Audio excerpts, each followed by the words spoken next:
All right.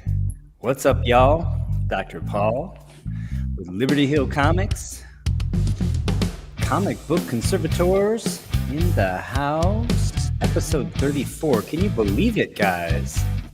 I know, 34 episodes. That's crazy. It's been over half a year. I got an exciting. I'm excited about today's show. How about you guys? Yeah, absolutely. Always. Great Just happy to be here. Yeah. Oh, well. As always, I'm coming from an undisclosed location in the Texas Hill Country, but Catton, you're I'm fully disclosed. You're getting the most miles traveled award for the show. I think so. Yeah. Broadcasting from China today. Nice. Wow. From behind the wall. The yes, friendly sir. wall. The great as our firewall. The great firewall for sure. I want to think of China as our frenemies. We need them. Yeah. Well, they make all our stuff. We should be working together. Yeah, well, they make a lot of our stuff. That's for sure. And where can people find you, Captain Larry? They can find me at Flying L Comics on Instagram, Facebook, and of course my eBay store. So most frequently, though, you can find me on Instagram. IG is, I think, the easiest mode of conversation for all three of us. For anybody trying to reach out. Yeah. And we have Phil from Phantom Restoration. Happy Sunday, Phil. Glad you're here, man. How's your week? Happy Sunday, Dr. Paul and Captain Larry. Yeah. Great week. As always, I'm drowning in comics. It's a good place to be for you. That's a good problem. Yep. Nothing really crazy to note. PhantomRestoration.com and Phantom Restoration on Instagram. Indeed, where to find me, that's right. We're going to forgive Captain Larry his yawns. He is, of course, I know. on the literal other side of the world.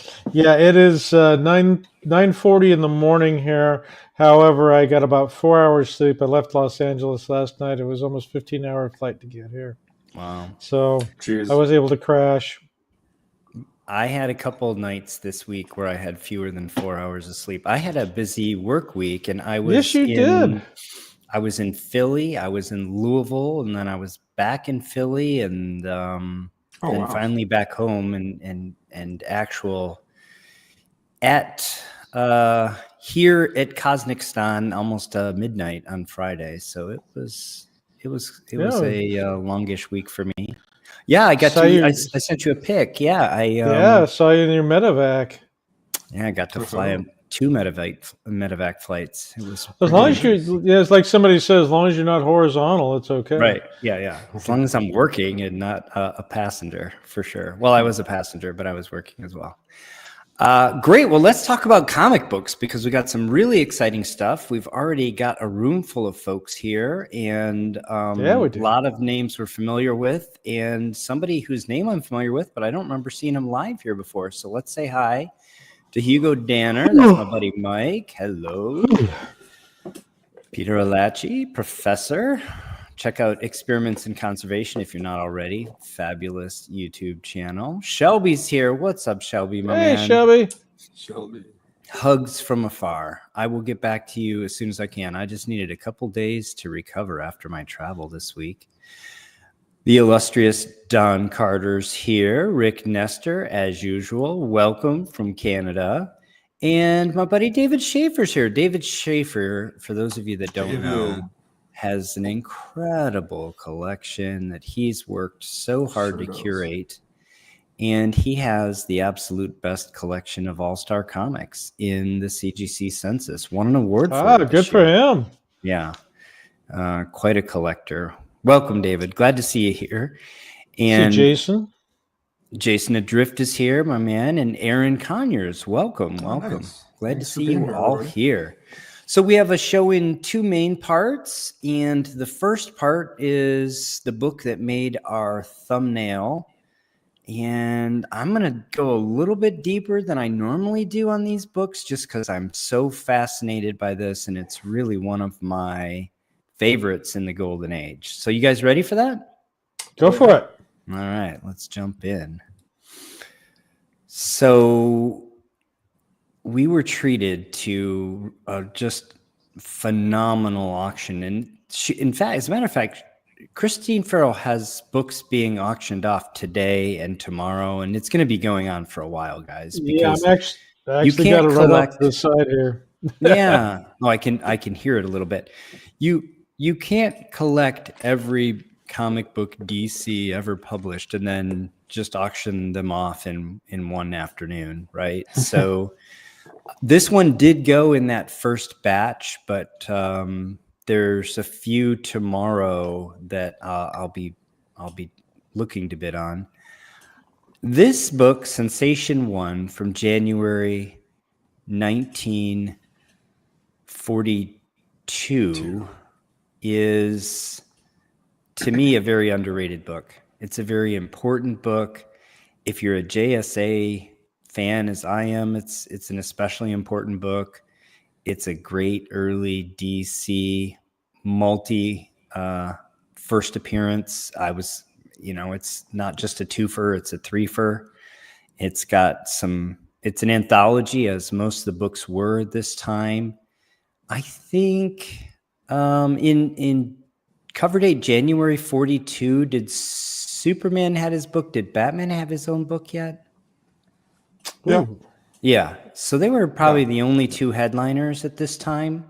Yeah. Wonder Woman gets her book about 6 months later and becomes the third headliner for DC, unless Green Lantern already had his, but it's early days. This is definitely pre-war, despite the cover date, the cover date, this actually went on sale in November of 41. So it was clearly written, 90 days before that. It was written well before we were dragged into World War II. The themes are super patriotic, though, and of the period. And I think that's part of what I love about Wonder Woman, her early appearances and her origin. I'm on record saying I think her origin is better than that of Superman or Batman, frankly. It's just better written, better conceived. It was presented twice, and we'll talk about that a little bit more. But Christine Farrell's collection included this Sensation #1 in Conserved 7.0. And about a year and a half ago, we got a Universal 7.0 sale. So we had a good touchstone to compare with. And so we're going to talk about them. It's a rare enough book that we don't always get a good comparison like this. So we were fortunate. Speaking of the rarity, only 80 copies Universal, only 36 restored, 2 qualified, 2 conserved. That makes 120 all in for the population census. That's not much. We talked about these books that are sub 50 and important first appearances, key books. Those ones are the true grails. I think this one is just a little bit outside of that because it has a couple first appearances. They're not as culturally relevant. They're not on the cover. Yeah. And, we're above 50 in the universal census here, between that range of 50 and 100. That said, for me, it's right in that second tier. This is up there for me, very close to like Captain America Comics 1 and a few other of the keys that we've talked about. So first and origin of the Wildcat. He's got a great splash, by the way, Erwin Hassan. First in origin, Mr. Terrific. First in origin, Gay Ghost. First Wonder Woman cover. Second Wonder Woman story. It's her first actual adventure because in All-Star 8, you have her origin. She doesn't really go adventuring. It's just a setup. Median grade on this is 5.5. And here's the story on the left from All-Star Comics #8. This is the splash page. So All-Star Comics 8 is, as many of you know, first appearance of Wonder Woman, not included on the cover. And it is a first for All Star in that it's almost like it goes back to being an anthology series. Like from All Star 3 on, it's just the JSA. It's one big story broken into chapters, with the exception of number 8 here, and then it returns back to backup stories very late in the series. So this is in All Star 8. We get a 9-page story by, he uses the pen name here, Charles Moulton, but Dr. Marston, in fact, from the editorial board, wrote it. There's a lot of text in this 9-page story, a lot of exposition. And if you note, he handpicked the definitive artist for Wonder Woman in the Golden Age, H.G. Peter, Harry Peter. And if you look here, you can see that the splash page for her first appearance has this figure of Wonder Woman that was drawn by Harry Peter in his quintessential style. It's reminiscent of Greek art, which is one of the reasons why Charles Moulton picked him as the artist here and collaborated closely with him on the look. And he was essentially the art director for Harry Peter here. And if you look at the cover of Sensation 1, you can see that it's a lift. It's the exact image used in the first appearance in All Star 8 on the splash page. And in fact, she looks out of place a little bit when you look at how the bullets are bouncing, when you look at the art direction of the rest of the cover. And that's because the rest of the cover was done by an artist named John Blummer. And as you can see in the image on the left, she wasn't really intended to be bouncing bullets off of her bracelets in this image. So those were paste ups, and, you know, they look a little bit awkward, right? Yeah. But nonetheless, I love the cover of Sensation 1.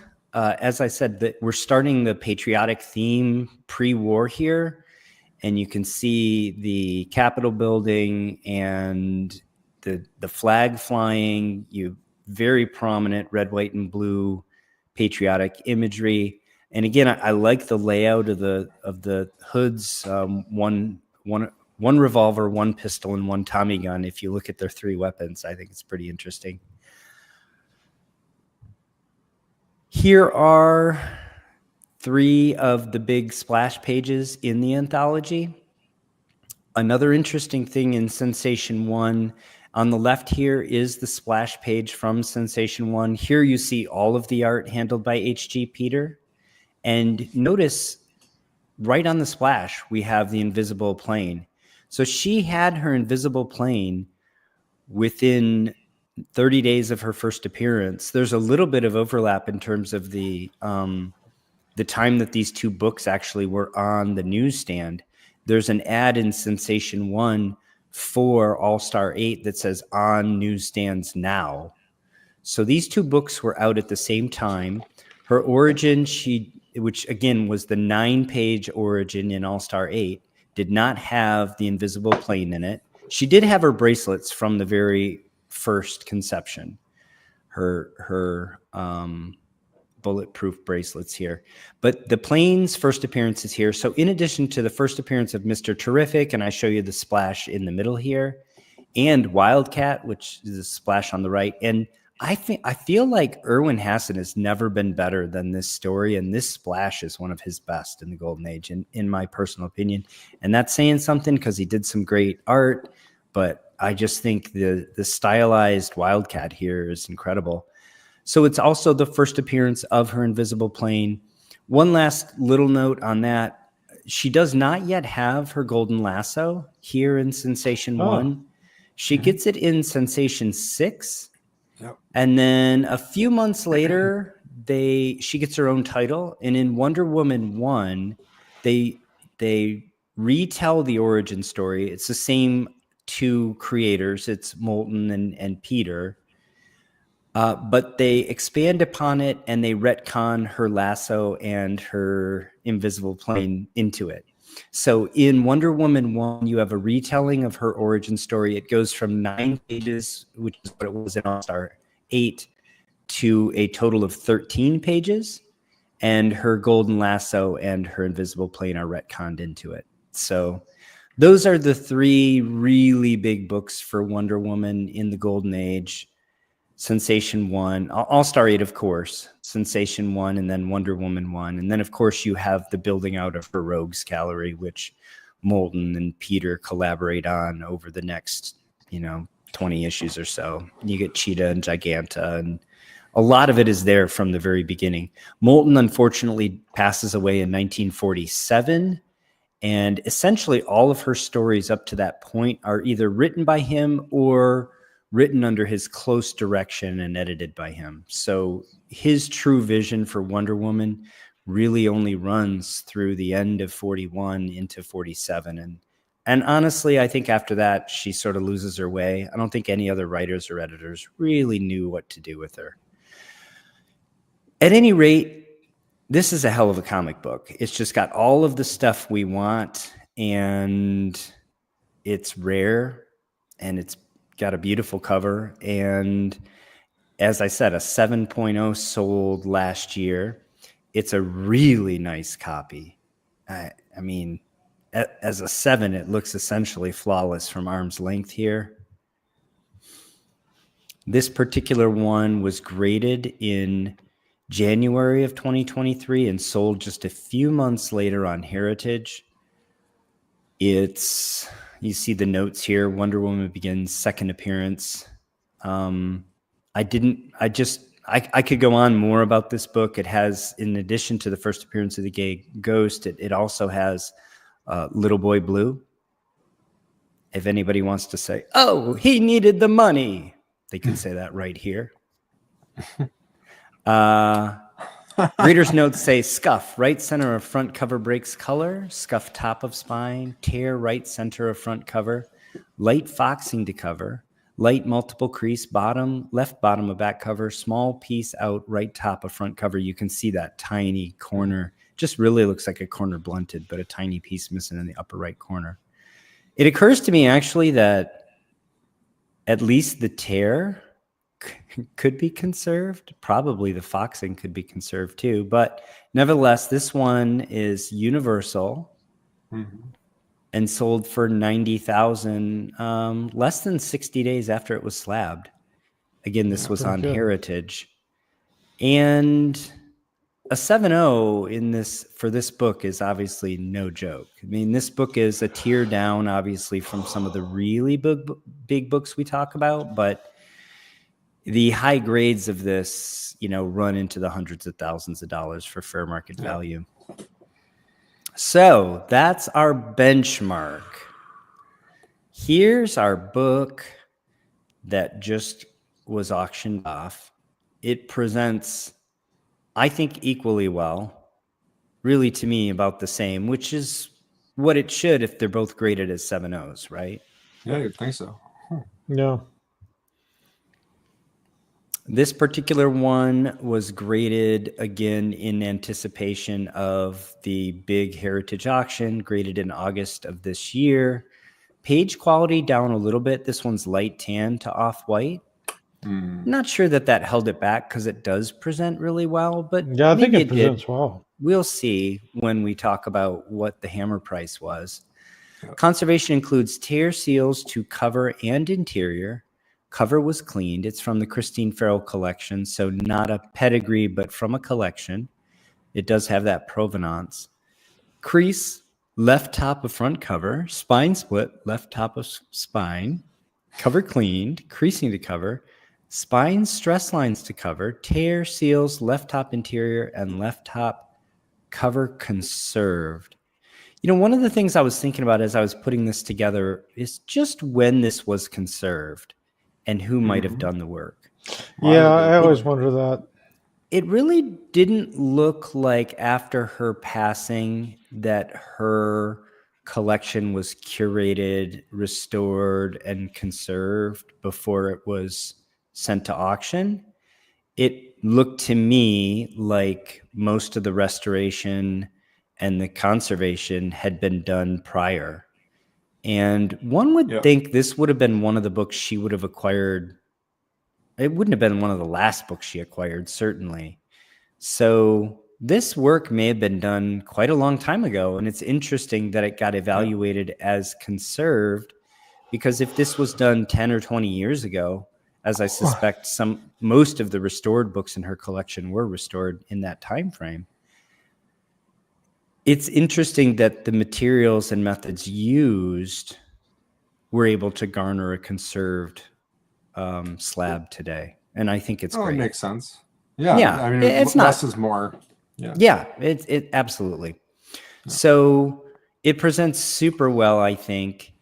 The benchmark is 90 grand. Anybody want to want to take a guess? Rick Nestor started us off at 17,000. Yeah. That's probably fair. I was going to hit 20, about 20 plus or 20. minus. I'll go 22. Okay. I'll let the suspense build. If anybody else wants to throw a number in. David says Sensation Comics 6 much harder to find than Sensation 1. That doesn't surprise me at all. I'm sure this particular book, most of the known copies are probably slabbed, whereas 6 is probably printed fewer and saved fewer and fewer in slabs as well. He would know, of course. Ben Stewart says Classic Dice. Vulu says, what do you estimate this conserved issue at? So Universal, we did say was 90 grand. And Jason says it should be 75, but probably went for 50. David's in at 25K. So I could see like 25. I could. Yeah. Ben Stewart says 40K. Wow. Surprised all of you, huh? Nobody was even close, really. Well, I shouldn't say. Adrift says 50. I think Adrift was closest. That really I think that's a strong price for this, especially with the tan pages. Yeah, I mean, it's not just that; it's the combination of the cover cleaned and the light tan. To me, that was without those, I could have seen 40 or 50. With those, I was like a quarter of the same price. To me, seems in line with what we normally discuss. Yeah, but I think once again, I appeal. First Wonder Woman on a cover, that gets a certain premium. As it would appear. You know, there's a lot of people say this book is underrated. I mean, you know, after a while, when everybody says it's underrated, it's correctly rated. There are people who really love it more than the rest of the population do. It starts to get its due more than it did before. I mean, sometimes, you know, some genres come and go, some books rise in popularity and fall back. I mean, I don't know. I tend to, for the most part, not try to fall into this book is underrated trap, because I think a lot of it is just justifying our own purchases. Yeah, I don't know. I feel like you see it far more with the non-superhero stuff, though, where you see books that, like Mask 1, which for years you could get an affordable copy, and then all of a sudden, it really was around 2019, 2020 when all of a sudden the affordable copy was now going to cost you 4 times what it did, because enough people decided to hold on to it. So there are some subgenres in Golden Age for sure. The pre-code horror, the LB Cole covers, the Matt Baker romance books that have just taken off and have reached new heights of appreciation and collectability in the last 5 years, for sure. This being, you know, squarely in the middle of the spandex realm, though, it's difficult to see how this has been overlooked for so long. That said, again, I think this is, I agree. You know, this is strong. I feel this is strong for light tan pages. Yeah. And it's coming in at about 45% of Universal.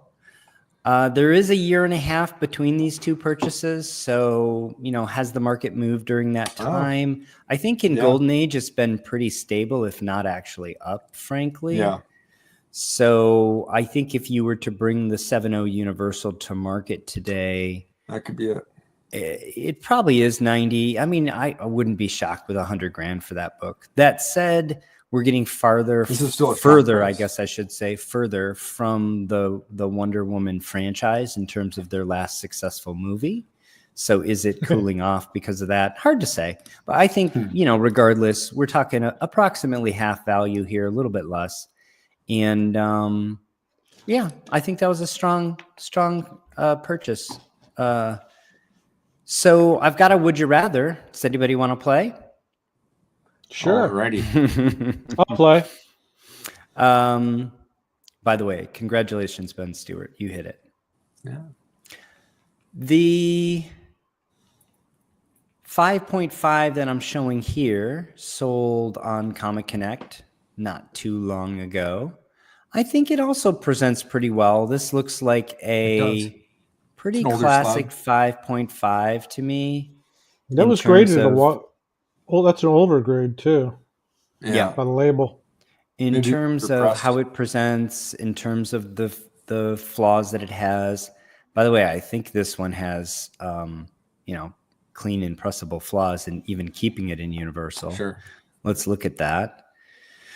So, as Larry pointed out, this one was graded back in 2006 and says left bottom front cover large crease, left center back cover large crease, left center back cover soiling. That soiling is actually pretty heavy. Yeah. Right center front cover multiple stains. You can see here.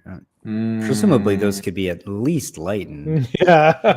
Right center front cover, Mm. multiple tear, spine stress lines, top spine large color flecking. That's in that upper right corner, principally, I think. Whole book wear, all edges. So I think there's some defects here that are definitely addressable. Whether or not you get a grade bump, I think you probably do, and keep it universal. Maybe Stains could a also hold 6. it back. Yeah. Yeah. And there's, Depends on how bad the stains are. have the grading Exactly. standards shifted since 06? Absolutely. Probably. In the last 3 years they have. So Yeah. That said, again, just a nice benchmark. Still a beautiful copy. Comic Connect. This one sold right around the same time as the 7.0 Universal sold for $90,000. This one sold for $40,000. And if you put them side by side, either one of these being $40,000, I don't know which one you prefer. No, 5.5. 5.5. Yeah. Page 'Cause quality. It's I like the 5.5 better. The non-cover cleaned and the nicer page quality to me is a no-brainer. Yeah. Yeah, Phil and I are looking at it probably from the same standpoint as I'd split that baby open and start working on it. No, I would at least look to see how bad. The Oh, stain you is, totally would take that open if you could get it up. That stains off. No, totally. Yeah. David Schaefer's also in on the 5.5. Jason's also in on the 5.5. I'm also in on the 5.5. So we might be more or less unanimous here. Well, one thing that's interesting to me is when we see a book like this where we look at the would you rather and we're all pointing at the non-conserved book, is maybe the 7.0 was really well sold, or maybe the 5.5 was really well bought.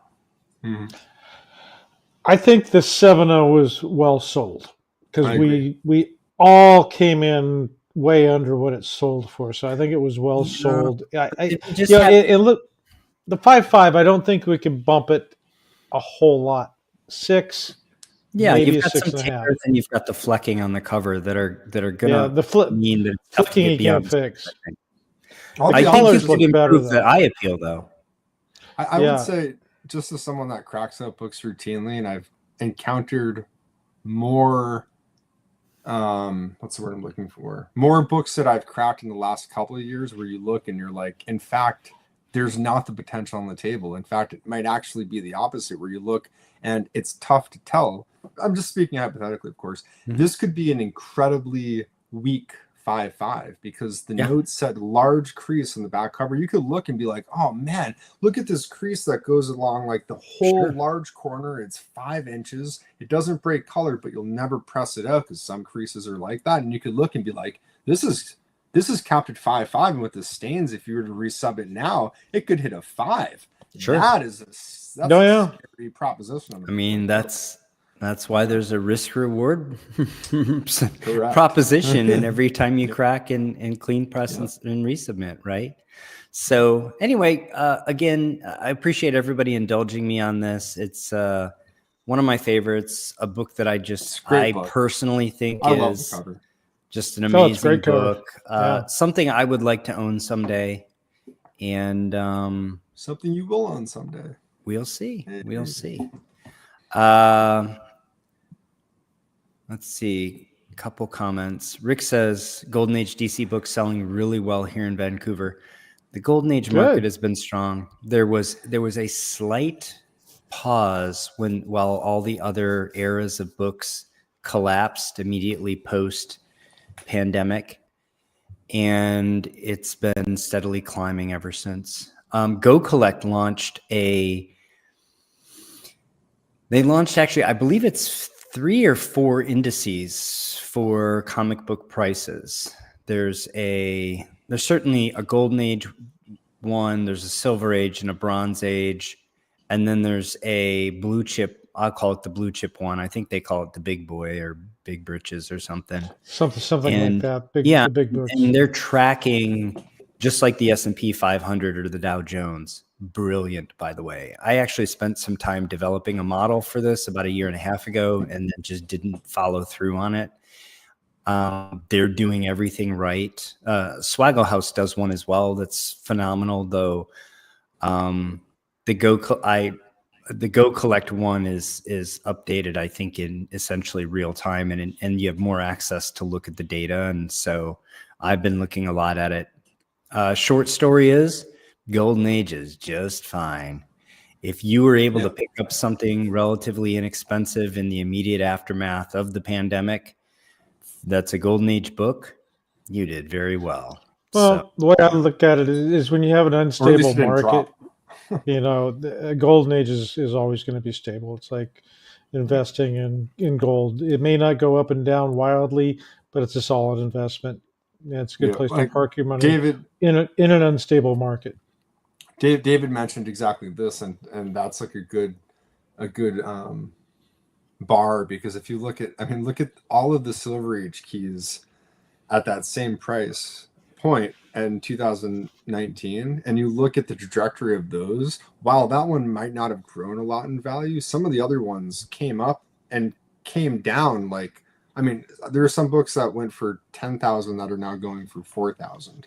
So it's correct. That's correct. Very volatile because there's just so many copies. Where the Golden Age books, there really isn't so many copies graded that you can have an influx of a ton of copies coming to market at once, or being able to pick any copy of a book in any grade you want, like Avengers 4 or Spidey 1 or something like that are still desirable but are more prone to price fluctuations. Well, I think the other thing that this book is specifically, I mentioned it before, is acting on this book in terms of the marketplace is Wonder Woman had some big movies. I mean, she had a huge appearance in the Batman v Superman that I think knocked people's socks off. I mean, I know they did mine.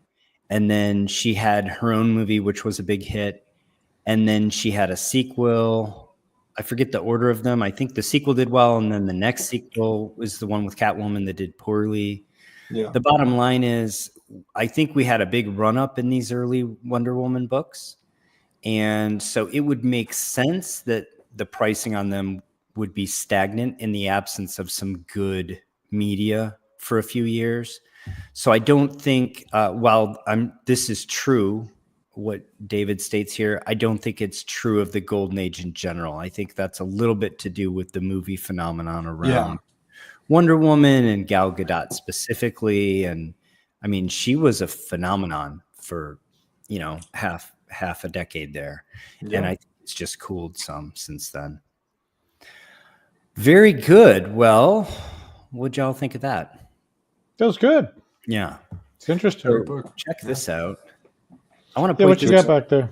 it's not comic related, but I just want to give a shout out to local artist Sarah Mack, who created this limited print. This water tower is the water tower for our little village here in Texas, Bertram, Texas. That's their water tower. Oh, nice. And she Oh, did, now we know where Dr. Paul lives. yeah. Oh, close enough. It's a big county, by the way. Texas but Hill Country. Sarah did that in a limited edition, and I'm just pleased as punch to have it in the house. It's really cool. That's cool. All right. Well, we have anybody else we want to highlight? Comments of Knights of Old is here. Welcome. I think many GA will go down a bit. Lots of flipping and gains on Golden Age in the past 5 to 7 years. I'll take the other side of that bet, but that's what makes markets. That's why it's exciting. Mm-hmm. All right. Well, let's segue to our segment 2. Segment 2. So Yay. this is a book published by the same publishers as the folks that published this book here, Jumbo 10, right? This is a Fiction House book, is it not? I believe so, yes. Fox Features. No, this is Fox. Yeah, Fox. Fox. Fiction. Fox. Oh, they used a lot of the same artist out of the Iger Eisner studio. Yeah, this was I'm excited to hear about interesting this book. one. Yeah. This was an interesting project. I got to admit, I came up on Heritage, and I saw it, and I said, I got to take a crack at this. And I always wonder if when I bite off more than I can chew in projects. But I love the comic. It's not a heavy census count book, but there's a rarity to it because January 1940, definitely way pre-war, written most likely in 1939. It's a Lou Fine cover, which that's just one of those artists that you want to chase after. Absolutely. But when I started looking at the stuff that was on it just all I read was just a small amount of glue on the spine. That was it. And I go, I can fix that. So once I got it and I got into it, CGC's definition of small amount of glue and mine are quite different. I found it was glued top to bottom on the spine with PVA glue, and it was a real challenge. It was, once I got out of the slab, the cover wrap was glued to the first wrap, and that was glued to the rest of the book, and then it was split in half 100% just due to the nature of the glue. So it was all put inside this casing. I was actually surprised that it actually got a 2.5. It was pretty high for the amount of damage to the book. So go ahead and go to the next slide. Can I ask you just a quick question, Larry? Because as someone that works on books yourself, you know how sometimes you have a book, just like this, but instead of the glue, it's the taped, right? Yeah. And we know that CGC will grade a book no higher than a 1.8 if the spine is completely split and detached. But technically two. I've never seen that. I've never seen it. I have, and the grading guide actually spelled it out. I looked this up the other day. Oh, technically, the highest achievable grade is a 2 in an otherwise close to perfect book with a full. So that's why full split of the cover. So it's because books will often have at least some other defect. So it's difficult to have your cover split in two without suffering some damage somewhere else. Right. But so that said, I give CGC some benefit of the doubt in the instances of tape because sometimes you don't know how split the cover is until you remove the tape. and you're really but you're Yeah. playing a guessing game. You can see, and you can use your best intuition and eyes to look on the outer edge of the cover to look and see, was this split and reattached? Is it frayed? Are there areas of abrasion? You're trying to paint the picture. So within that realm, I can understand them thinking, oh, the cover's 3/4 split, but it's actually all the way split, right? So something like that. Whereas with a glue like this, if you're saying small amount of glue on the cover, that would insinuate that the spine isn't completely split and reattached with glue. That would be something else entirely, right? So Larry, you were saying, just to clarify, this cover was completely split and reattached 100%, as well as the first wrap. Okay, so yeah, so that while we give CGC the benefit of the doubt, this is a kind of a gross injustice. In a way, to give them maybe a little bit of credit, it could have when they pressed it into the slab, it could have caused the book to split the rest of the way. Okay. If it was already fragile, well, delicate. Is that really crediting them that they destroyed the book? Well, yeah. Well, they do have a case history. So, but yeah. When I took everything apart, I had two halves, and in my hands, and I had front cover with the front half of the first wrap glued to it. I had the back cover with the back half of the first wrap glued to that in two whole pieces in my hands. Yeah. So really, it's to me. Sorry, I'm just trying to like understand the grade that they gave here. It seems reasonable they could give this grade as long as they specify that the cover and first wrap are split and reattached with glue. Then you're okay. It makes more sense. But without that notation, it would appear that's the book being represented differently. Yeah, that's exactly right. That's why I looked at the book, and I didn't know it was split until I took it until it fell out of in pieces, and when you take it out of the slab, I was just looking at it. Oh, glue! I can take that off. Yeah. That's why I bought it, and unfortunately I paid a premium for it because that's what I thought all that was wrong with it. And as with most everything I buy and touch, there's more wrong with it than I planned on. I always pick these projects that are incredibly difficult once I get them apart. I've shared with you guys, but nobody at home yet. I'm working on this Flash comic, and it literally was a puzzle piece when I got the tape off. Yeah. So you guys will see that later on. So, but this was a challenge.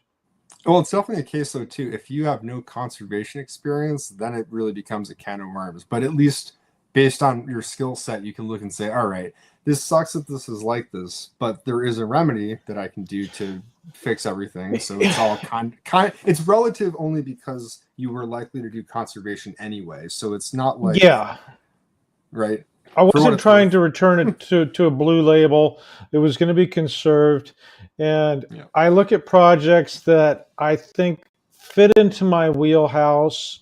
And also, as I always like to say, it's got to have some meat left on the bone. Now, this book is a pricey book in the higher grades. If we go to the next slide, we can take a look. Just before we jump to the next slide, I meant to do this in the break, but I did want to thank again, and everybody should thank JSS Brooklyn, John Carter, and Jason Adrift, who our sponsors made donations episode and sponsored this episode. You're seeing it live, commercial free, thanks to those three fine gentlemen. So thank you. Thank you guys. Appreciate it. Thank you. And like I said, sorry, I meant to do that in the break, but absolutely. Here's the next slide. 20 Universal.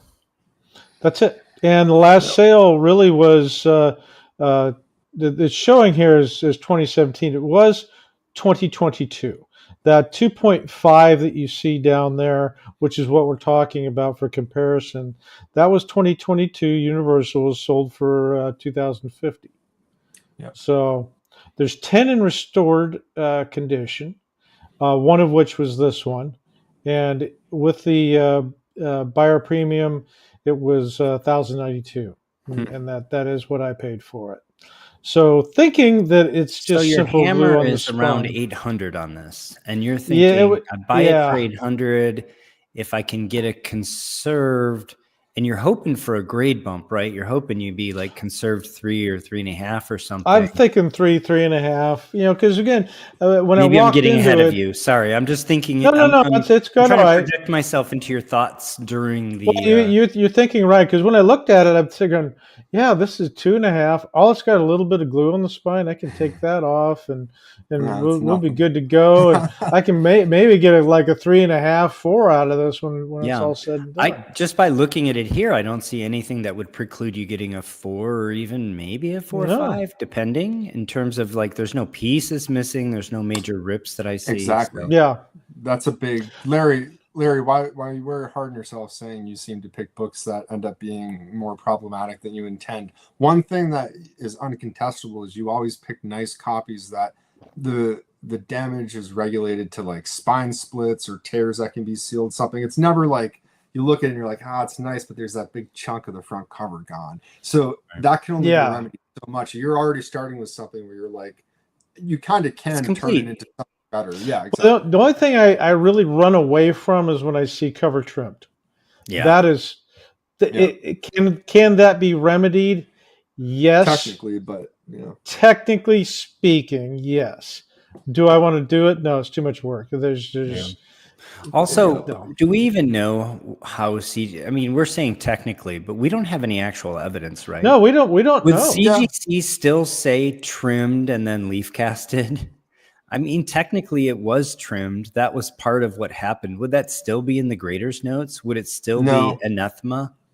I've seen several books graded with conserved holders notating the leaf casting and no longer notating trimming. Okay. So but it's not to say we have a new goal for you, Larry.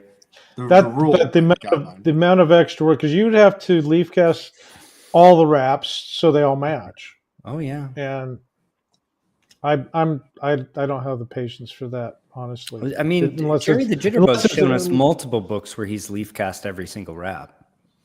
Yeah, I've done that he to may fill be the in one to put the gaps. Yeah, to maybe be the first one to do it on YouTube. I mean, apparently folks have done it, but I wasn't aware of who or on what book. But all right, we ready to move on? Yes, let's move on. Okay, so here's what I was looking at on the label. C1, amateur, very minimal restoration work, glue on spine. So you take that at face value. I mean, and that's what I did on it. Did I lose money on this book? Most likely I did in the end, because of all the work that it took to get it back together. Are you counting your labor? Yeah. No, I do not count my labor. Well, we'll see. I actually I had a sneak peek at the slides. I still have faith in you here. Before we move on from this, let's talk about this comment from the professor. Is small amount of glue ever a qualified grade? Small amount of glue is. I've never seen. I don't think there's any reason for it end up to being qualified. Because you're adding to the book. Yeah, but you can technically get a universal grade with a small amount of glue. Or color touch. They make a rare exception for Golden Age books where they say it literally is only a dot or two, and how they can make this informed discretionary call has been honestly something I've never heard anyone agree with. They're all like, why? I've never been that lucky. Yeah. Well, I think in terms of the glue, there's a situation where I can easily see it making sense. These comic books were laying around rooms, laying around homes, laying around school, maybe. Kids were pasting up their homework, making projects with construction paper, doing other things. In the same way that when there's just a random ink mark on the cover, it's not color touch. If there's a drop of glue somewhere on the cover or even a smear of glue that's not actually holding a tear together or gluing two surfaces together, it's just a defect at that point. Yeah. That's not restoration. Correct. And so in that instance, they note it, that's still a universal label. right? So I Correct. think in the instance of glue specifically, it cannot be serving a purpose to hold two surfaces together or seal a tear back up. If it is, It's a good distinction to make. then that's obviously restored. It would have to be like a stain and treated like that. Yeah, There's it's not, treated it as has a defect. it has no purpose. Right. So I don't think there's a good reason to have qualified grade, though. And then I think I saw one other comment. Sure. Knights of Old says sometimes trimmed is like nothing. It depends on the book. We've seen books that say trimmed that get resubbed and come back universal. So I've had that happen once. Yeah.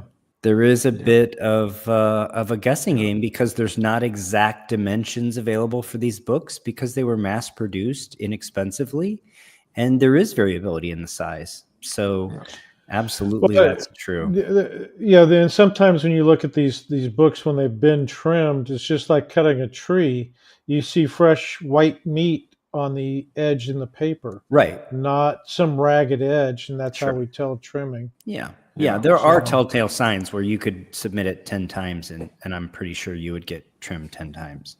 Paul, But- the distinction you made about the glue too is important too, because aside from just an instance where there happened to have been like just a drop that went on, I've encountered at least a half a dozen times books like this Wonder World here, Larry, that you worked on, where like I worked on a Planet One that it was raw, but if it were graded, I wouldn't have been surprised if it was exactly what it said on the label here, and I encountered what you encountered. It was the spine of the cover was glued to the first wrap, so I had to separate both. It was quite a bit, and my point is that it came back with a universal grade, but there was still a notation of a small amount of glue on the cover, and that was because it was acceptable and universal because the glue was no longer serving a purpose. It wasn't sealing a spine split. It wasn't sealing a tear.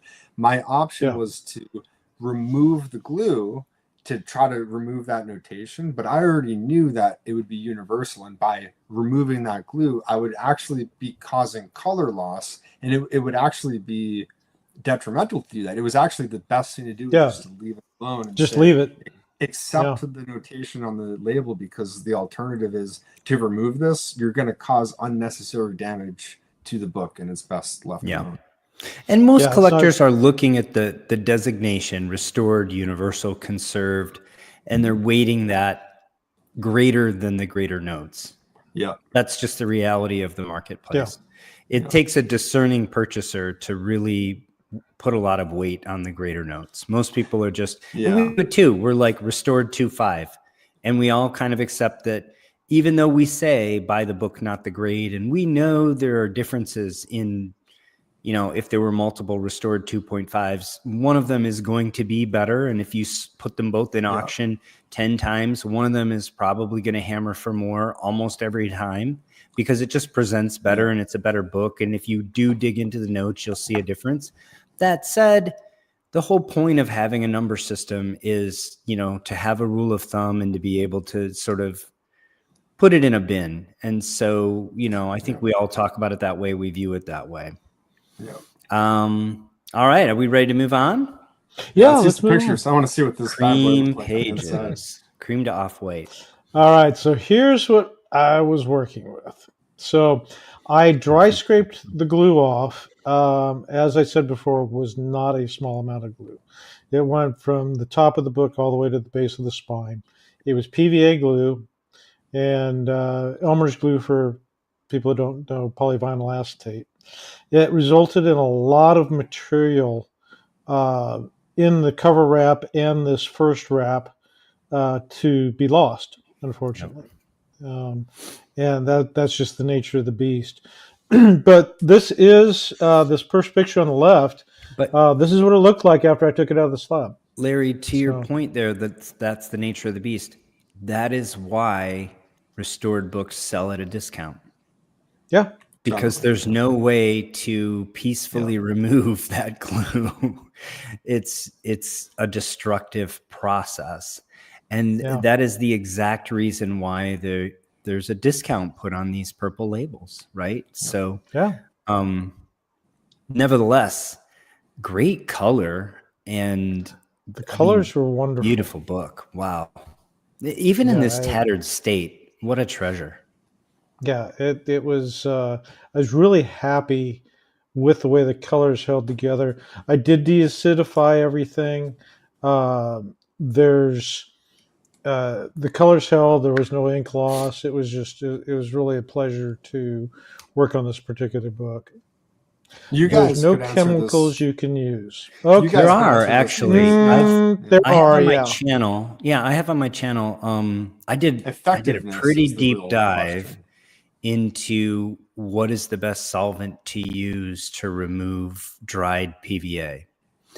And it turns out that the best solution is actually not one solvent, it's 3 solvents. I put the solution on it's in my channel. It's in there because I've used it in a couple of instances. It's a mixture of water and then 2 organic solvents at specific concentrations.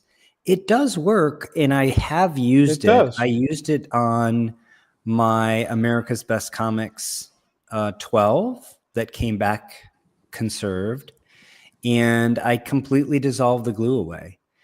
That said, that solvent mixture is the inks are soluble in it, slightly soluble in it. And so you will get fading and you will get some cover loss. If you could limit it to white areas where you're not concerned with that, if you could limit it to areas where you're already going to do some other work, it becomes not very noticeable. And so I think there are some instances in which you could use and maybe even should use solvents to dissolve PVA. In this instance, I would not have done it. I think the correct approach here was a physical removal. And we did discuss this before Captain Larry jumped into the project. And I have advised a few people on YouTube who've reached out to me regarding the solvents that they have their place in your toolkit, but in an instance like this, the physical removal is really the way to go.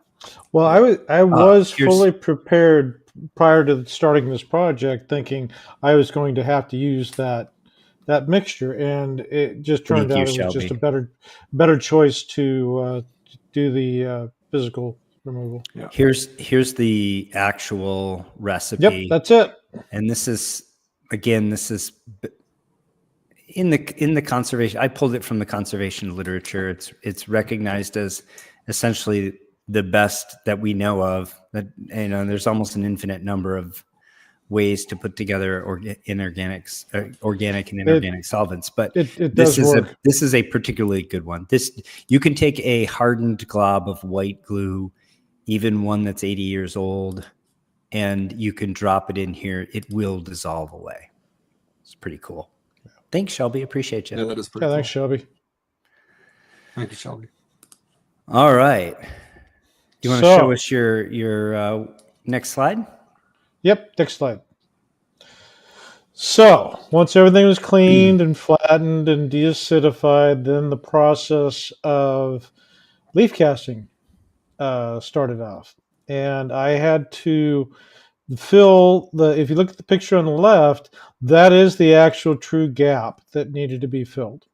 So I positioned it onto the vacuum table very carefully, aligned everything. I think I moved it maybe 10 times trying to get it exactly correct. Absolutely. And then I came up with a mixture for the pulp and started doing the application on the vacuum table. And it worked out great, actually. I was pleased with it.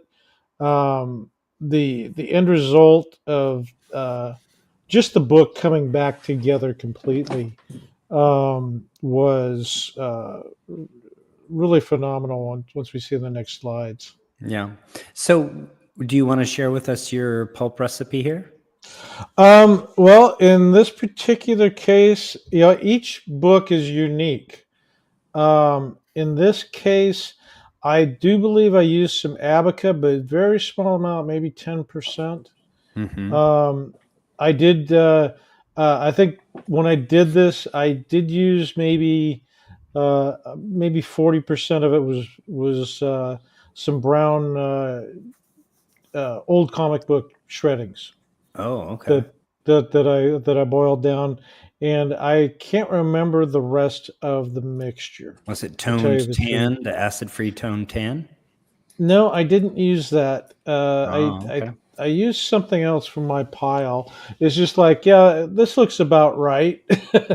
Yeah. And speaking of looking about right, you're obviously spot casting here. This is actually before the professor dropped his videos on grammage in terms of, the thickness here. You're eyeballing in I eyeball your everything.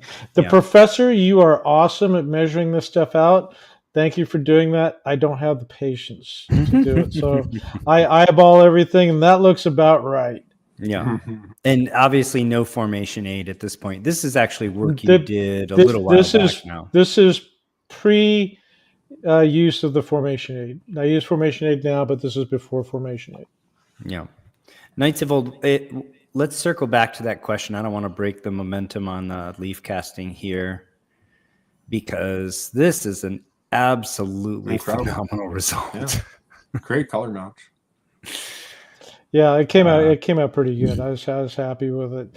So obviously, this is the same page front and back, and I did do a double-sided leaf cast, which was it generally is a little bit more challenging because once you do the first side, you're sealing in all of the ability for the vacuum to pull. Right. So when you do the back side, a lot more patience and a little bit more fluid for the cast, because once you get it wet again, it's leaf cast. Yep. It basically comes off. So doing two-sided leaf cast is a bit challenging. I did do a lot of practice with it, but the end result for this I was pleased with. It just it was strong. The pieces are all back together. I did the same method on the cover.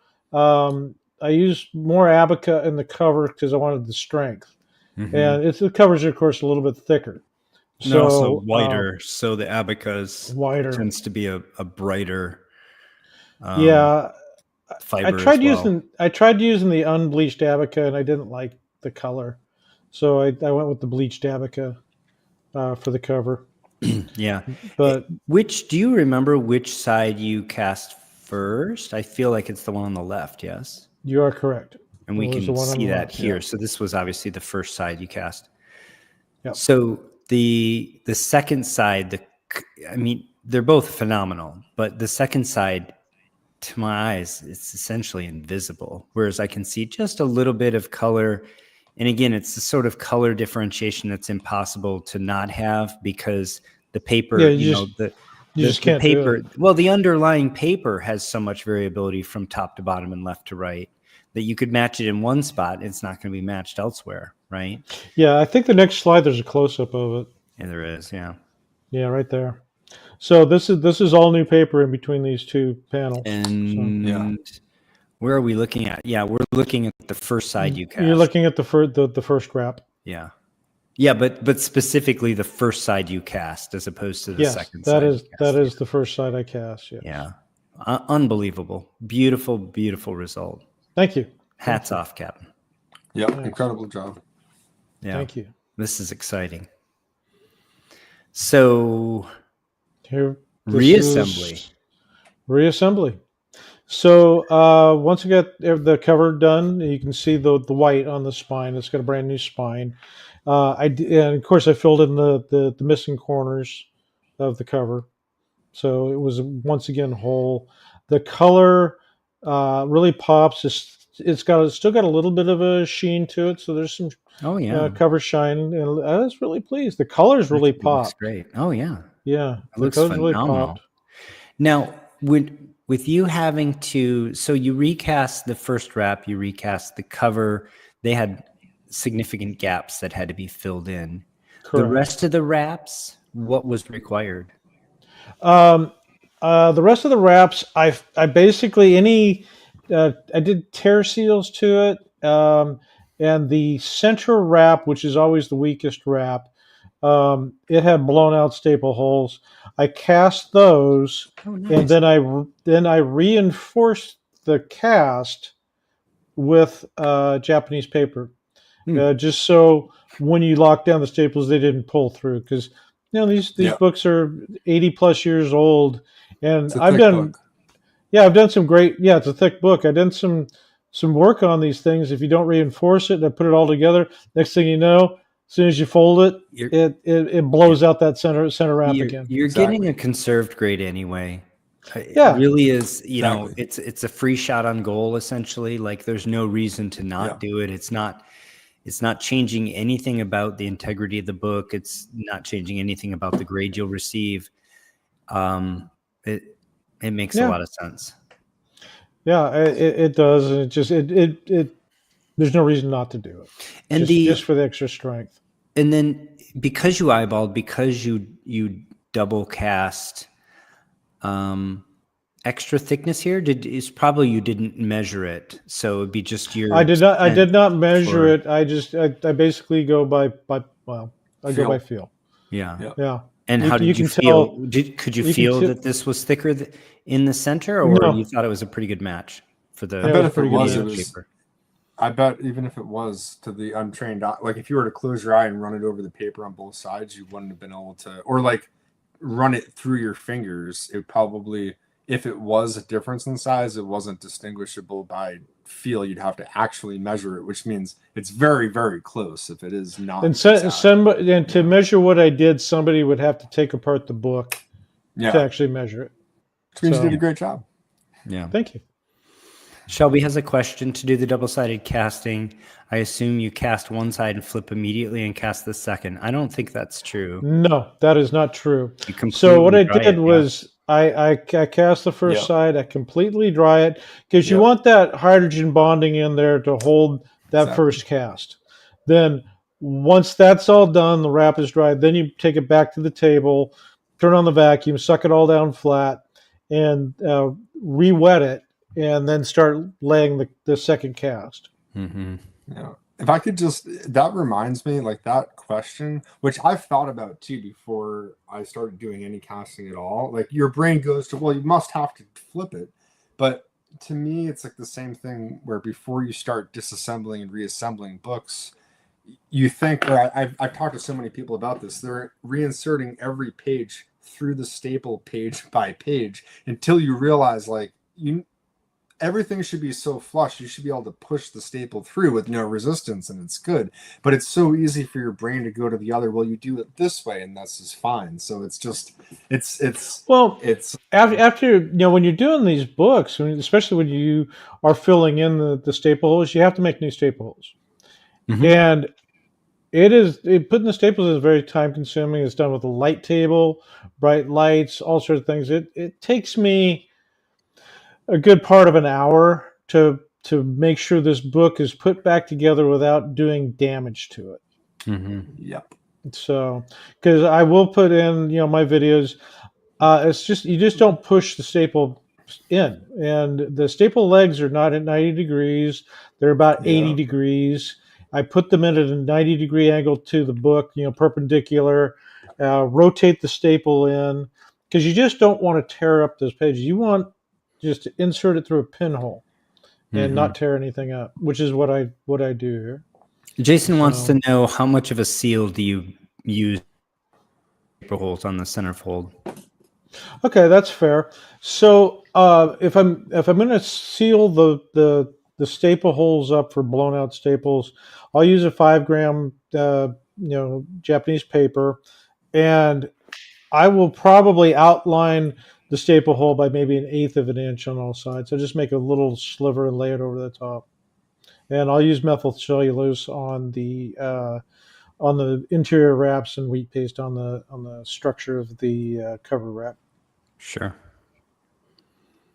Well, looks lovely. I have one other question. That is, obviously you took a lot of care on the first wrap and the cover, where you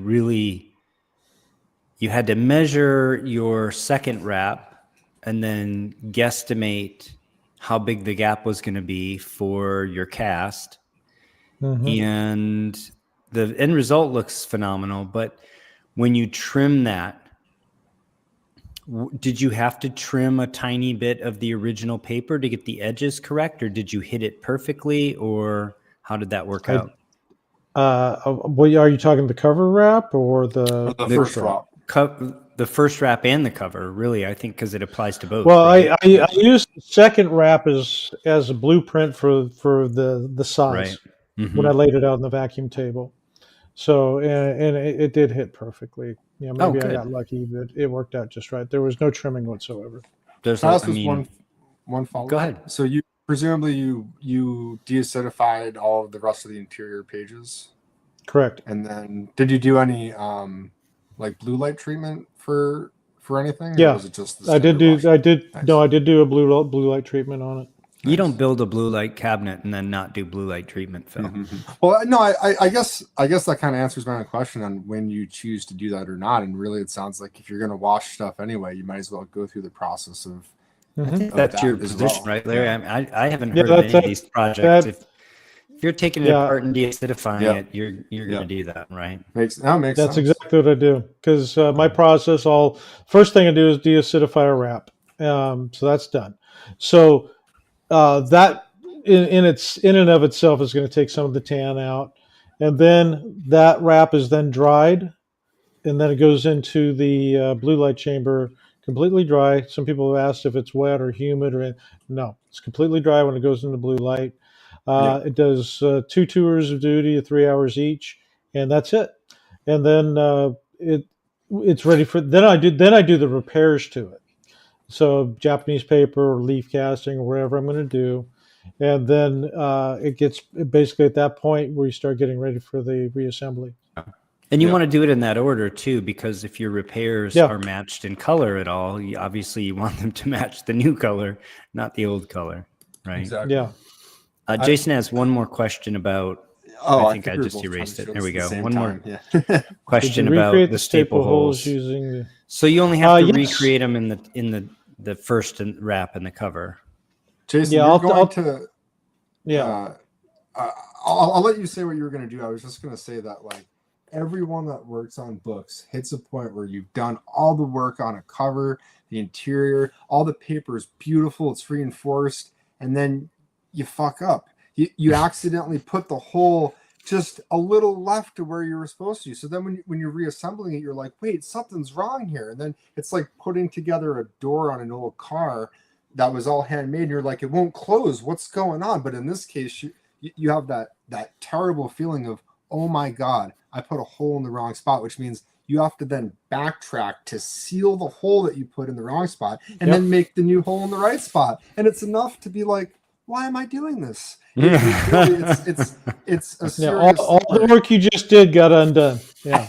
Yep. Yeah. Doing the staples is probably the single worst job for reassembly. Yeah. Yeah. I'll tell you, it got a lot easier for me. So when you open the staple, when you're disassembling the book, you put the prongs as best you can approximate the arms of the staple up at a 90-ish, right? And then you push and pull. I push and pull. Larry likes to pull them down and through, and I see the value in that. One of the things that I used to do was I would pull the staple out, and that's the state it would stay in. And in my mind, it came out of the holes. And when it's ready for reassembly, obviously it came out, it can go back in. I did the same thing. But in fact, I used to do the same thing. The staple is essentially a little metal spring, right? Yep.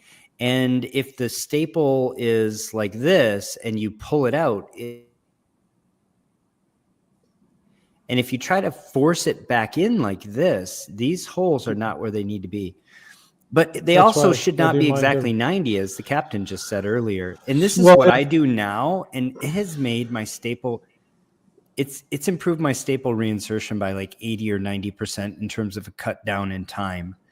I take the staple when I'm ready to reinsert it, and I hold it with my tweezers, and I put it up to the paper, and I align the prongs with the holes that exist in the cover perfectly. I mean, if it's off by 1/3 of a millimeter, I adjust it and I redo it, and I adjust it and I redo it. And when it is, when the arms on the staple are perfectly aligned under 10x magnification with the holes in the cover, I have found that like 8 times out of 10, the staple will just slide into the whole stack like butter. Yeah. Yeah. And that is what if you've been watching my channel for a while, you noticed I started doing that about, I don't know, 4 or 5 months ago. And again, the most dramatic change in staple reinsertion, which, as my colleagues here pointed out, is one of the biggest challenges of working on these books. It's made a huge difference. So watch for that. It's a subtle difference, but it makes an enormous difference in the outcome. One thing I don't go to the full 90 degrees. I keep it, kind of at about an 80-degree angle here. Mm-hmm. If you try to straighten it, it doesn't bend at the corner, it bends in the middle, and you got this weird shape, and your staple back is no longer straight. Mm-hmm. So I keep the staple. That's the most important part. And you don't want to use any unprotected tools, because you end up scraping that staple, and you'll scrape right. Sure. You'll mar the surface right through the patina. All these things that you don't want to do. Ideally, when you want to use the original staple. And sometimes you have a rusty staple, and it's just gonna, the minute you open it up, it snaps in half, and it's goner at that point. Now you got to go find a cadaver book and do some harvesting. And I've done that before as well. But yeah, we all have our different ways that works for us. I mean, but it is the single worst job of the comic book, putting it back together. Bronzeville, thanks for joining. Appreciate seeing you here. These Fox books, this one has a universal of only 20 census. I see a couple other questions that I would like to get to, but I think we will get to them after we see the finished product here, because I think they're not perfectly on topic. So this is the interior of the book. Nice. I mean, from what you started with to this, incredible. What a dramatic change. Love the house ad. Good grief. Look at the house ad for the Fantastic Comics here. Yeah, it's awesome. Yeah. To see that original art in black and white. Beautiful.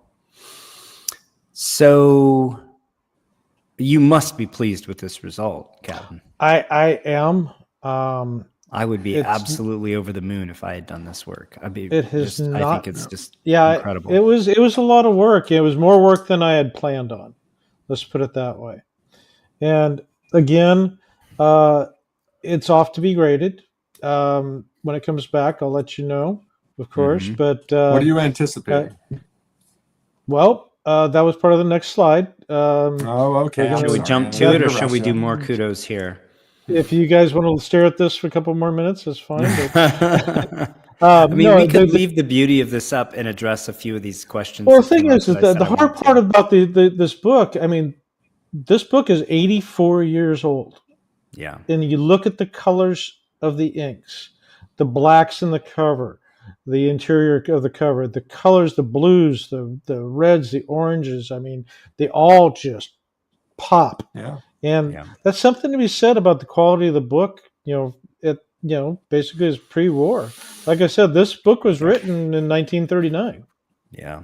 Incredible. So let's leave this up as background, just as a tribute to your work. We'll answer a few of these slightly off, on topic. So how does CGC detect cover spot cleaning via solvents? It's a combination of things. Most solvents that you use are going to flash off, and there will be no residue that is detectable. However, they obviously affect the paper, right? I mean, that's why they were used, to remove a stain or whatever. And they can leave telltale signs. And tide lines. Tide lines is one. Unnatural whiteness is another. They can change the texture of the paper. They can affect the sizing. CGC is just looking at all of these things and saying, does this not quite look right anymore? and they're guessing. Frankly, there's no chemical residue left. There's no test that they're doing. If something hasn't been completely off-gassed, there sometimes can be a slight odor to some of the solvents that are used, but the people that know what they're doing are not using those solvents, or they're flashing them completely off. But, so basically the way they detect it is if you're amateurish, if you're not careful, if you overdo it, if you don't know how to control the solvents, etc., or if you're lazy and you do the cover, but you don't bother doing the rest of the wraps. Those are the ways they detect it, frankly. Yeah. Laziness or amateurishness, because the chemicals themselves can't be detected. If you're amateurish and you overdo it, easily, red flag, right? And then they put that together with other telltale signs, like, have the staples been manipulated? We're always trying to manipulate the staples in a way such that you can't tell if they've been manipulated. That's why we don't want to mar them. That's why we want them to be in the same state. That's why when you watch me, I lay the arm of the staple back down in the witness mark on the paper, right where it made the witness mark 80 years ago. Yep. If you're amateurish or lazy and you haven't done those things, you're giving CGC more clues that the book's been apart, it's been manipulated, which isn't in and of itself going to flag it as restored, but it's just going to give them a heightened awareness that they should be looking for restoration elsewhere. Well, and so it's a combination of all these things. It's not one simple thing. Knights of Old is my point. Well, when I do a book, I make notes of my conservation and the work that right. And this obviously went in with the notes, right? Yeah, and I notate that I did deacidification. Well, the first thing you do, they know the book has been apart at that point, and so it's just I do a full disclosure on it. So I just want to conserve grade. I'm not trying to get a blue label. And there's so much misinformation, disinformation, and frankly, just ignorance in our hobby about this stuff. I've had people come at me and argue with me that if the staples have been manipulated in a book, CGC must give you married cover designation, because they can no longer prove that the cover came with it. And at the end, I get this sort of stuff coming at me, and my response is just, you're wasting my time. You clearly don't know what you're talking about. So move along. I'm done spending time here. But that's the kind of attitude you get from a lot of people that they don't know any better. Knights of Old has another comment / maybe question here. My distaste of leaf casting probably came from what I'd guess were bad mats. The paper hardened off and yellowed and could snap if folded turned. Was it bad materials? Either, properly casted paper should not behave that way. So either improper technique or materials resulted in that. And, you can't just use any old fiber.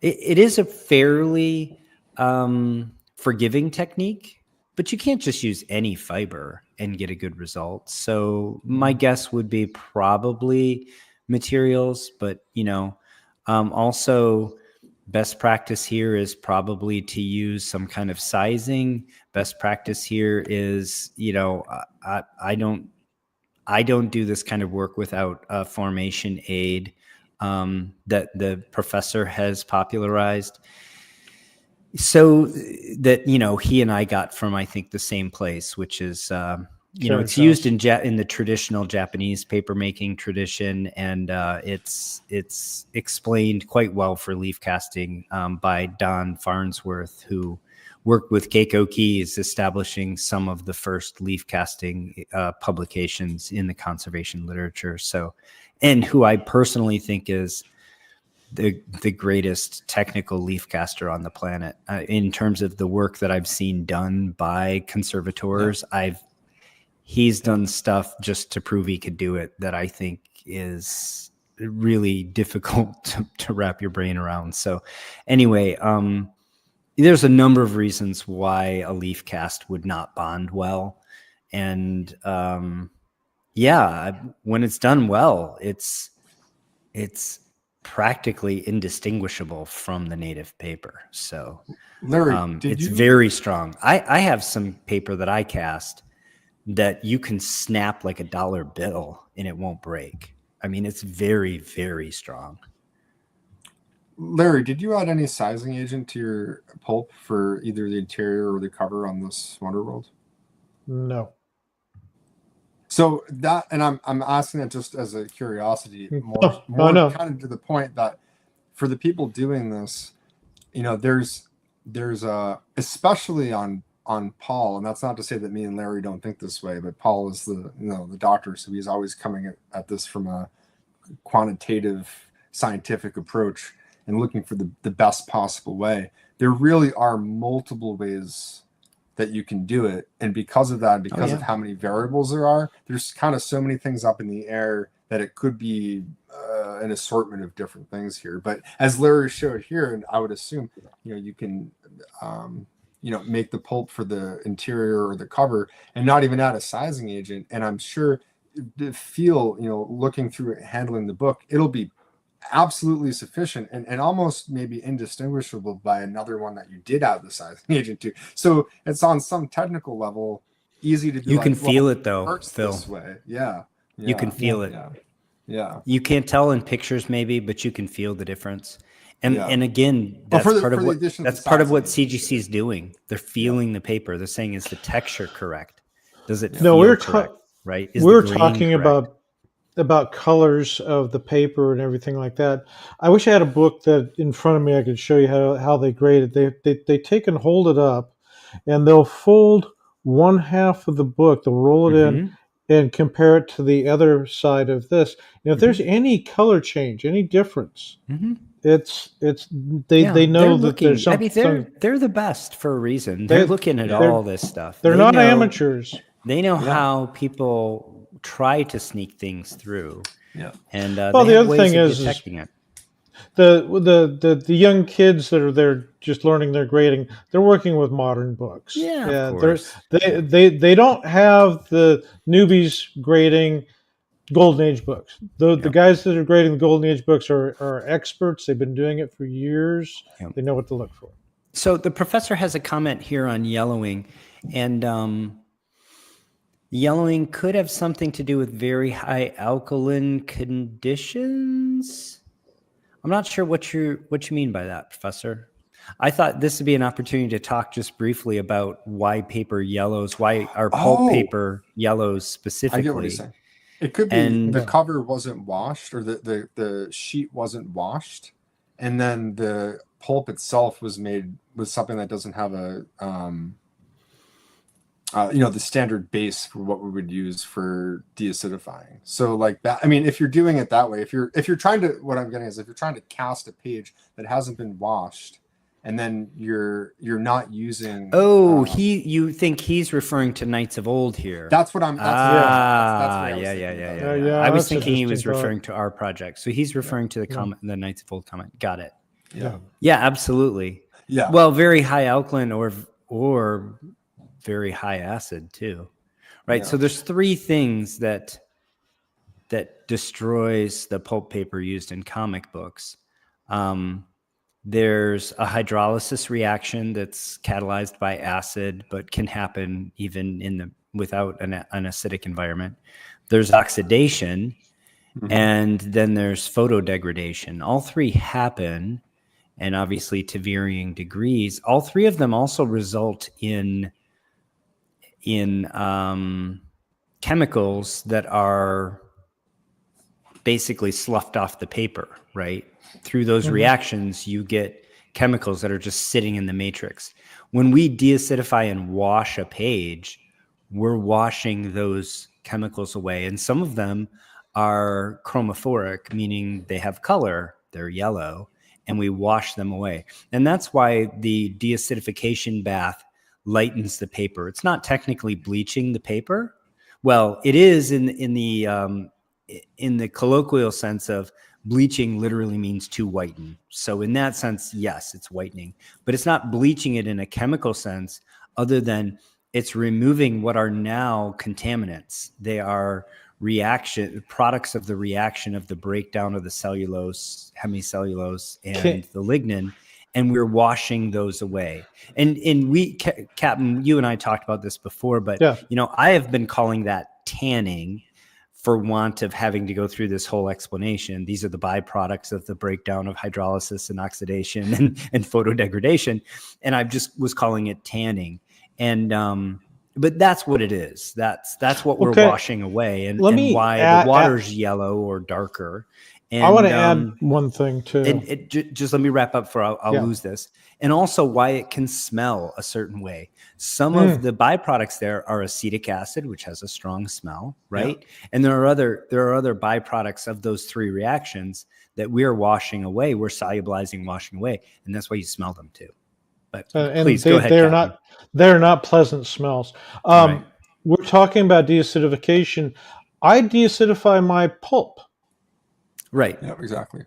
I don't use just straight water. When I'm making my pulp, I'm making it with calcium hydroxide mixture, and especially in a book where I was using old comic books that were shredded. Those have acid, and you can see it in that. The liquid would turn brown, and instantly I drain it off till I get a nice, fresh, clear liquid with the pulp. And now I have my pulp mixture. Yeah, so, and we all do that, and we've all been doing that. The professor does that as well. I think, in fact, Jerry the Jitterbug started doing it recently, and so I think he's also just using calcium hydroxide in the pulp mixture to just make sure that the cast that's being put down is properly buffered and has an alkaline reserve and will last. Let's see. I think there was a comment on it. At least 200 years if Larry worked on it. I don't know about that. I'll be dead, so don't dig me up and yell at me. That's enough suspense. Here is the final product. So it's folded. It's the cover's in one piece. It is basically done. Beautiful. Off to CGC. Are we speculating on the grade here? Who wants to take a guess? I love that you left the penciled 1939 in the W of World. I would have done more damage trying to take it off the cover. Probably. But also, CGC is not going to knock it, and I think it's a great. That was my next point. They do not knock stuff like that. Yeah. Not in this grade. Yeah.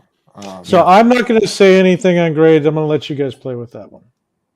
Yeah, I was going to say that right on the mark. I mean, based on what I saw from the back cover, I see this as a easy mid-grade 4 or 5. Seems safe, conserved copy of this book now. Yeah. Which I know was a lot of work, but taking this from a restored 2.5 to a conserved 4.5, I think you could maybe make the argument from an equity standpoint.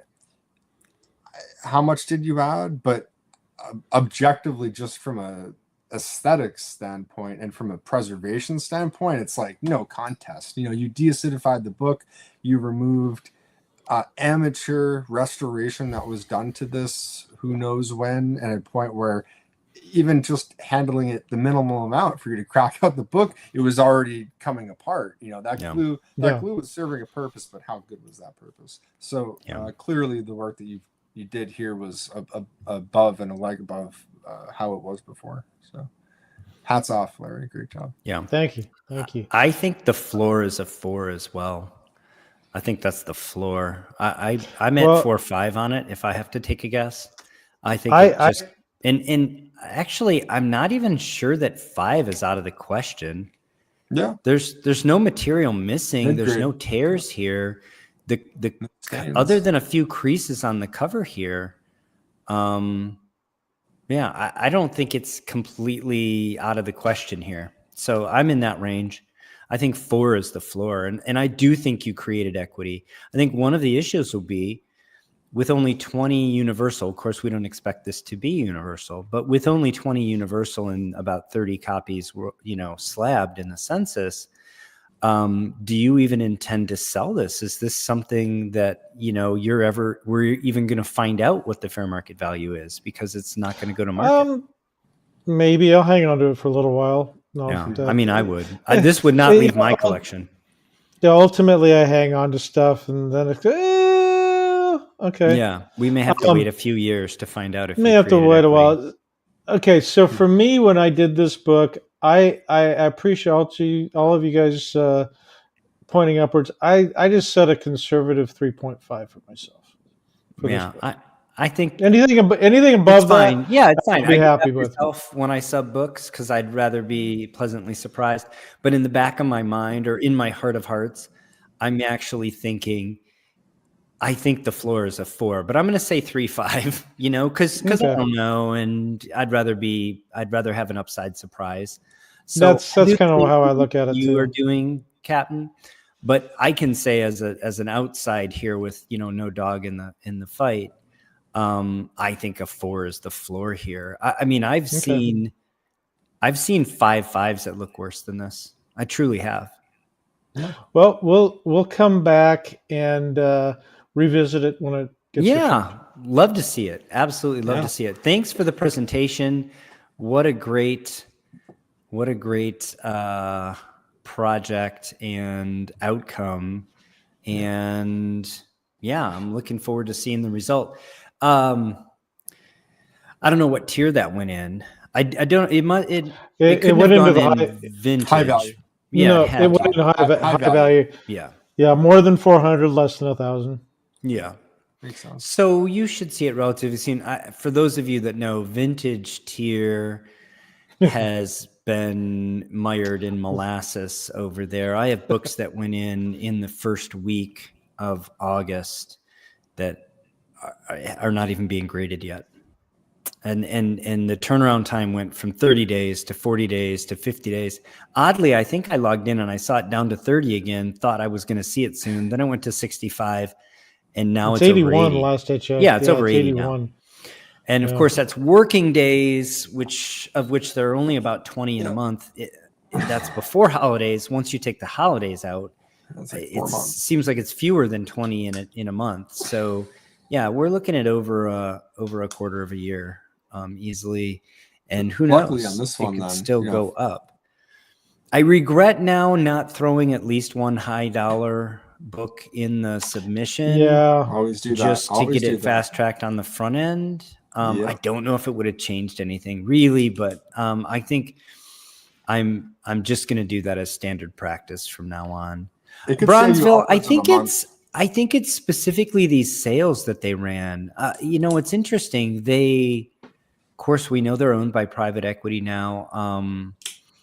I heard, I think it's public, that they had some layoffs recently. Yeah, they did. And I don't know what areas. I don't know to what extent or what areas, but that happened at the same time. They've run these 2 sales. So in August, we had, July, we had the pretty significant sale on vintage submissions. I mean, at the end of the day, that was about a 20% discount, and it stacked with any of your other discounts. Yep. And then in October, we had a modern discount. And so presumably those, I happen to know people were saying, oh, I'm going to get a submission in, right? Larry and I both put submissions in under the vintage tier. I got mine back a lot quicker.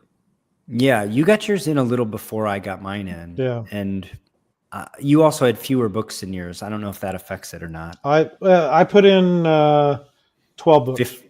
Oh, is that? No, I thought. No, it was minimum. The minimum. You had 15. Yeah, I put in 15. I had 25. I put in 15 books. But yeah, so we'll see. We'll see how it continues to evolve. I thought I was going to have my books back before Collector Summit, and obviously I did not. Now I'm looking at it going, well, I have them before Christmas, but it is what it is. Delayed gratification is an important part of enjoying the hobby. So I'm making no complaints about it. All I'm doing is reporting on it because it's pertinent to our conversation. With that, I'll say thank you guys. What a Yeah. great show. I really enjoyed this. Yeah. Yeah. As As always, what's coming up this week? Anything fun? I'm Dropping any I'm content, Larry, or you're on the road? I am on the road. I won't be home till the 29th. I do have some content on the computer. I'll discuss that with you guys, what we want to do. I'm really excited about this Flash Comics. That for those of you at Number 11? home, yeah, and I shared with these guys what I'm working on. It's it's another nightmare project. The tape came off great, but it's a great book. Caramba. But boy, I got all the pieces back together, leaf casted in place. The cover's done. Beautiful. Nice. Glad to hear it. All right. So Well, maybe we can share that. Yeah, we'll share that. It looks like you got a detective on your workspace there, Phil. I know that book. Oh, as a pianist myself, this has always been a fun cover. That. Hey, I have a copy of that book that I bought. I bought a large lot of books, and there was a copy of that book in it. And in fact, covers in pretty good shape, needed some work. I thought this is a good conservation candidate. I opened it up and started to assess the book, and it, cover was detached. Oh, well, not a big deal. And then I started flipping through it, and I realized I have the wrong interior. So I have oh my God. It came to me in a lot that was relatively inexpensive. The way I figured it out was not even off the indicia, which would have been an easy tell. But I was looking at the Grand Comics database. And of course, the splash page of that book is more or less a recreation of the cover, as was pretty common in the Golden Age. Yeah. And the splash page of the interior that I have is not that. So I'm looking for a coverless copy of that. Look in the comments right now. You found one. Bronzeville, my new best friend. I'm glad that I have this sitting on my desk here. Oh my gosh. Yeah, well, let's hook it up, Bronzeville. Thank you so much. Yeah, I'm looking for a coverless copy. Lone Star has a copy that's almost coverless, like the cover's a third of it's missing, right? It'd be a 0.5, I'm sure. And they want just a little bit more than I wanted to pay for a coverless copy. I've been staring at it for months, going, I just got to be patient. See, delayed gratification, boys and girls. There you go. Delayed gratification pays off. Awesome. That will be great. I will make a conservation project out of it, and married covers are allowed in conserved designations. So they are. We will rock it out. I love that. Woo! All right. Well, again, thank you, my esteemed hosts, co-hosts. Thank you, all of the viewers. Thanks again to the sponsors of this show. And they are JSS Brooklyn, Don Carter, and Jason Adrift. Appreciate all of you, and have a great week. Until next time, take care of one another. See you later, everybody. Thanks for tuning in. We appreciate it.